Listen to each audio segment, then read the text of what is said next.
You're about to blow it up.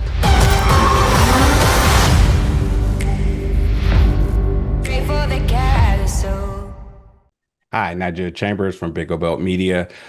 So this UBA crew is family, and we know family can be complicated, but they truly have been through any and everything together, and even so much more this season. I'm curious about why is it that the humanity and the empathy disappears between certain characters when they know each other's struggles. I mean, because this season does handle a lot of tough moments, and whether it's Chris happened to be brutally honest about something, or Mia happened to hear the true honesty behind something. But why, when it comes down to those conversations between each other, it just seems to be very corporate at times. And if I can really iron on the scene, there was a scene where Chris is really handling work-life balance, and Mia's like, so you telling me you just wasted our time? And it's like, but she's trying to explain, like, she's a mother. She's trying to work these things out. She's trying to navigate doing both and being present for her kid. But it just seems like, again, more and more times these in this season, the conversation, humanity and empathy just seems to not be existent. How come that's the case? Yeah, I mean, I think that at some point, um, it's important to show in the storytelling where characters are flawed, but I also think it's important to demonstrate where they might redeem themselves. Of course, it's up to the audience whether or not they extend grace towards them, but you do find these areas where, you know, Mia is not empathetic or sympathetic, but you find her coming back and asking for forgiveness. And Chris extends some grace to her, and you see same thing with Chris. And she asks for forgiveness and grace is extended to her. So I think that's part of the human condition, something that we love to chronicle on the morning show because it's a drama. You know what I mean?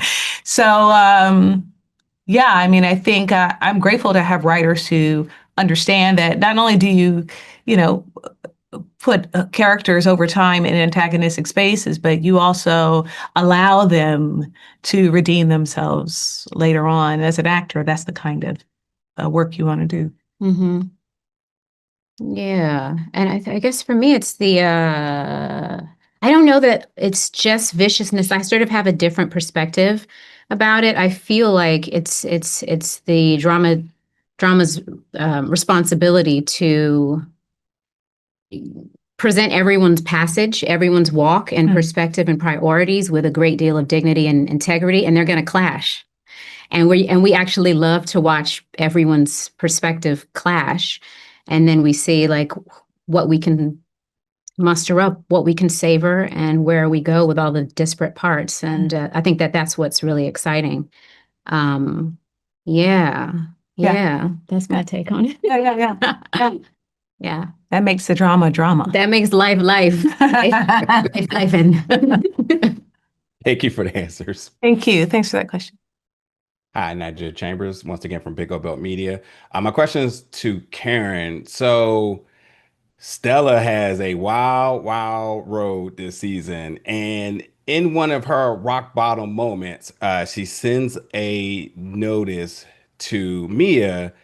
And in that message to Mia, it did affirm a lot of affirmations and probably everything Mia already knew about herself at the time, considering all things that Mia goes through in the season. But what I'm curious about, because of what happens with Stella and what comes out about Stella, and probably the judgment around what happened with Stella, what did the tears represent for Mia in that moment of reading that message? And what do she feel Stella's genuine here in this situation?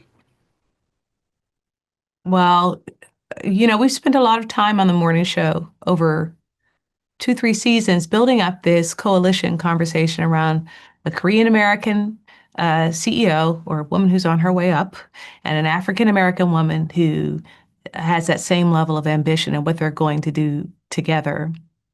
And in season 4, there's extraordinary conflict around actually making that happen, around exploring the system that will or will not allow them to make that a reality.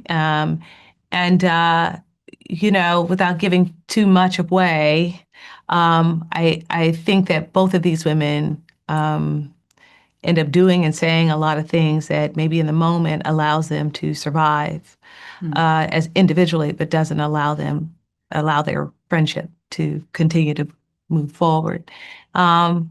What a joy it was to navigate that scene with Greta Lee, who's one of my favorite scene partners in the world. Um, when I read the episode that you're talking about, where things come to a head, I literally cried.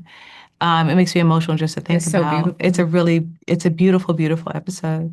Um, And earned over the and earned, years. gosh, Over the earned it. Yeah, years. yeah. I So think much that's earned. what's so beautiful Yeah. is like you get to live with these characters and you get here and you're like, wow, Right. we've been waiting for this moment. Right. And then, And how, you know? you also get to you hear the backstory of where um, Stella lives, how she's been living, how a woman of color, from even before we saw her on the morning show, where Stella Bach has lived. You see the choices that she made to get to where she is in a way that we didn't know. We see that same thing with Chris Hunter and her journey on the show this season. But what a privilege it was to do those scenes with Greta. I mean, I some of those scenes were so brutal. I mean, both Greta and I were in tears afterwards. And so the tears at the end of that episode that you're talking about, they're genuine. Um, just because you can't travel that, oof, just because you can't journey, so sorry. Just because you can't journey on a road with someone doesn't mean that you don't care, right?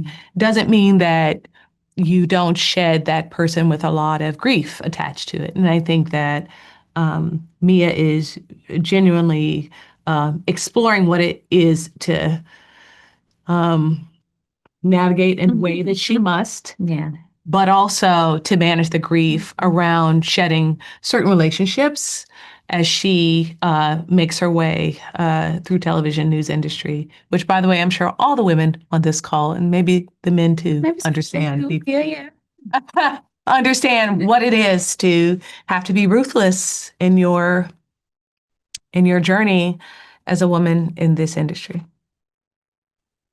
Uh, Ruthless.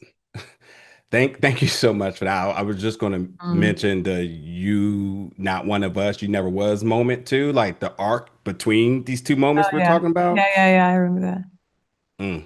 Thank you so much. Yes, you're welcome. That was I made that change actually. They were like, "Shit, the line was maybe you never were," and I was like, "No, it has to be you never were." Right? There's no maybe about it as far as me is concerned. But yeah,